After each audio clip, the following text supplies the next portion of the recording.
je passe la parole à Nathalie Sarle qui va commencer pour La République en marche pour 2 minutes. Oui, Madame la Présidente, je vous remercie. Monsieur le Commissaire général, bonjour, Mesdames et Messieurs. Votre organisme, France Stratégie, contribue à l'action publique par ses travaux d'évaluation et ses analyses prospectives. Et vous avez vocation à animer le débat public et éclairer nos choix collectifs sur les enjeux sociaux, économiques et environnementaux.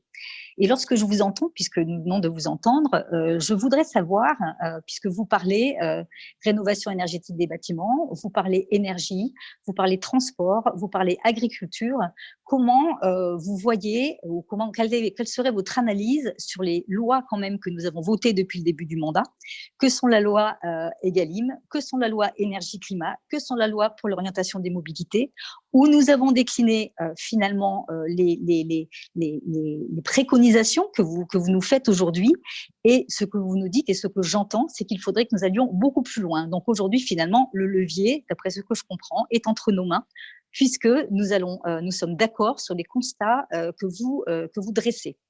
Néanmoins, j'aurais une question qui sera un petit peu, qui rentre dans les axes de travail que vous avez également dans vos prérogatives et également dans votre programme 2020, puisque nous le voyons, suite aux élections que nous avons connues ces dernières semaines, nous voyons que la question de la transition écologique, c'est une question qui devient de plus en plus une question dont s'approprient les milieux urbains, et que dans ce cadre-là, il y a une espèce de rupture entre les aspirations, ou en tout cas l'appréhension des citadins, en tout cas des grandes agglomérations, et des personnes qui vivent en milieu rural.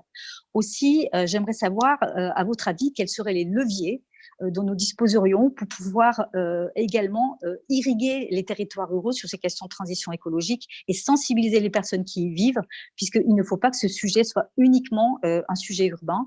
Et comme vous travaillez sur les inégalités territoriales et les inégalités sociales, je pense que cette question vous devez pouvoir avoir une réponse sur cette question.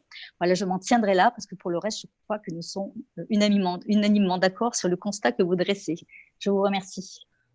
Unanimement, chers collègues, moi j'ai pour la République en marche. Pour la République en marche.